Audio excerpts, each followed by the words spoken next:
sa halip na direktang cash assistance o ito pong pera ang ibibigay, guarantee letter po o GL na ang mas pairalin ng Department of Social Welfare and Development or DSWD sa pagbibigay ng medical assistance sa ilalim ng Assistance to Individuals in Crisis Situation o AX.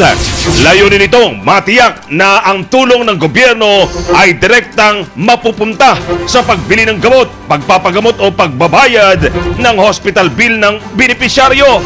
Ay ayon po kasi sa DSWD, napansin nilang may ilang benepisyaryo na nagagamit ang ibinibigay na cash assistance o pera sa ibang pangangailangan tulad ng pagkain at pamasahe sa halip na sa pagpapagamot. Sa pamamagitan nila ng guarantee letter, direkta ng babayaran ng DSWD ang ospital, butika o iba pang accredited medical service provider. Kaya masisiguro na nasa tamang layunin mapupunta ang pondo o pera ng gobyerno.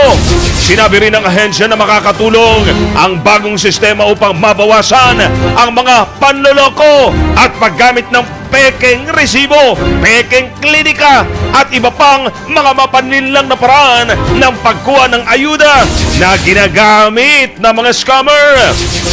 Kasabay po nito, patuloy din nagbabala ang DSWD laban sa mga scammer na nagpapanggap na kawani ng ahensya at nanghihingi ng personal na impormasyon o pera kapalit ng umano'y ayuda.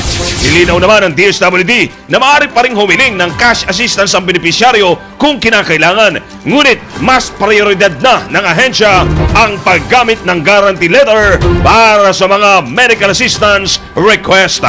So wala na ho, magta-transition na po ang DSWD.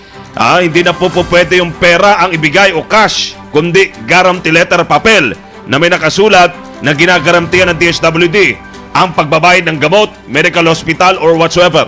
Dahil ba marami po kasing gumagamit ng ganitong ayuda ng DSWD, mga scammer pala. Kaya ho sa mga nangangailangan ng medical assistance po naman, iamdahan nyo po ang inyong mga sarili dahil wala na pong pera. Kung meron man daw, yung pinaka-priority. Pero mostly, lahat po ay guarantee letter na.